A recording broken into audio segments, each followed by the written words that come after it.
السلام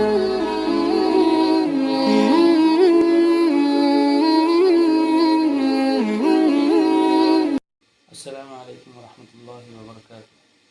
امید آپ سب خیریت سے ہوں گے۔ کافی عرصہ ہو گیا ویڈیو اپلوڈ نہیں ہو سکی، بندے عاجز معذرت خواہ ہیں۔ چلیے ویڈیو شروع کرتے ہیں۔ ایک مسئلہ ہے بالوں اور ناخنوں پر رنگ سے نماز کا حکم۔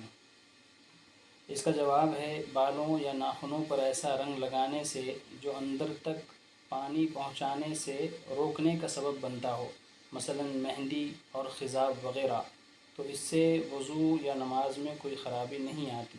لیکن اگر ایسی پالش یا ناخنوں پر لگائی جائے جن کی باقاعدہ پرت جم جاتی ہے تو اس کے لگانے سے وضو درست نہیں ہوگا، کیونکہ اندر تک پانی نہیں پہنچتا، اور جب وضو درست نہیں ہوگا تو نماز بھی صحیح نہیں ہوگی۔ اسی طرح ایک مسئلہ ہے لیپی ہوئی مہندی پر مسح کرنا۔ اس کا جواب ہے اگر مہندی اس طرح لیپی گئی کہ بالوں کا 1/4 حصہ بھی اوپر سے کھلا ہوا نہیں رہا اور مہندی اتنی سوکھ گئی ہو کہ اوپر کی تری کا اثر بالوں تک نہ پہنچ پائے، تو ایسی لیپی ہوئی سوکھی مہندی کے اوپر سے مسح کرنا درست نہیں۔ پہلے مہندی کو وہاں سے ہٹائیں گے، اس کے بعد مسح کریں گے۔ اسی طرح ایک مسئلہ ہے لپسٹک لگا کر وضو کرنا۔ اس کا جواب ہے لپسٹک اگر تہہ دار ہے تو وہ کھال تک پانی کے پہنچنے سے مانع بنتی ہے، لہٰذا اس کو لگانے سے وضو درست نہیں ہوگا، اور اگر تہہ دار نہیں ہے یعنی اس میں جماؤ نہیں ہے، محض رنگ ہے، تو وہ وضو سے روکنے والی نہیں ہوگی۔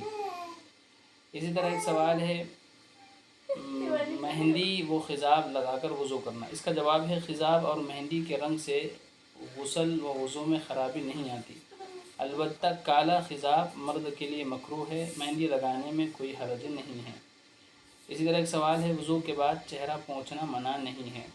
اس کا جواب ہے وضو کرنے کے بعد توال یا رومال وغیرہ سے چہرہ پونچھنے میں شرعاً کوئی ممانعت اور روک پن نہیں ہے۔ خود نبی کریم صلی اللہ علیہ وسلم سے بعض مواقع پر پونچھنا ثابت ہے، اس لیے اس سے منع نہیں کیا جائے گا۔ تاہم یہ بات کوئی ضروری بھی نہیں ہے، بس اگر کوئی شخص گرمی کے موسم میں ٹھنڈک کی وجہ سے وضو کے بعد توال وغیرہ استعمال نہ کرے تو اس میں بھی کوئی حرج نہیں ہے۔ اور یہ کہنا کہ وضو کے بعد چہرے سے جتنا پانی جائے نماز پر یا مصلی پر گرے گا اتنے ہی گناہ معاف ہوں گے، یہ بے دلیل بات ہے، کیونکہ گناہوں کی معافی کے لیے وضو کا پانی جائے نماز پر گرنا شرط نہیں ہے، بلکہ وضو کے بعد جو پانی جہاں بھی گرتا ہے اس سے صغیرہ گناہ معاف ہو جاتے ہیں۔ اسی طرح ایک سوال ہے وضو کے بعد آسمان کی طرف شہادت کی انگلی اٹھا کر دعا پڑھنا۔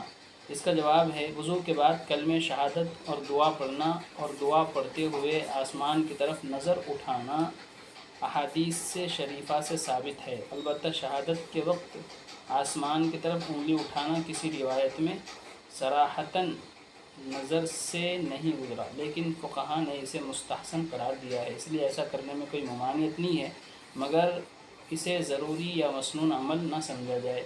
اسی طرح ایک سوال ہے غسل کے وضو سے نماز ادا کرنا۔ غسل سے کامل طہارت حاصل ہو جاتی ہے، لہٰذا غسل کے بعد نیا وضو کیے بغیر نماز پڑھنے میں کوئی حرج نہیں ہے۔ اسی طرح ایک سوال ہے بغیر وضو اسکرین پر آیت قرآن کو چھونا۔ اس کا جواب ہے جس اسکرین پر یعنی جس موبائل کے اسکرین پر قرآن کی آیت نمایاں ہو اس اسکرین کو بلا وضو چھونا احتیاط کے خلاف ہے۔ اسی طرح ایک سوال ہے جس موبائل کی اسکرین پر قرآن یا حدیث چلائی جا رہی ہو اس کو بے وضو چھونا کیسا ہے؟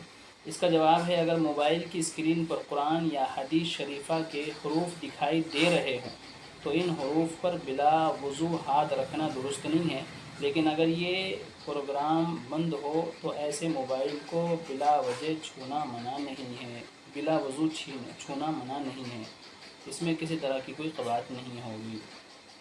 اللہ سے دعا ہے کہ اللہ ہم تمام کو ان مسائل پر عمل کرنے کی توفیق عطا فرمائے، اور اسی طرح اگر آپ میں سے کوئی سوالات پوچھنا چاہتے ہیں اس کے تحت تو وہ کمنٹ کریں اور کمنٹ میں اپنے سوالات بھیجیں، انشاءاللہ ان کے سوالات کے جوابات دیے جائیں گے۔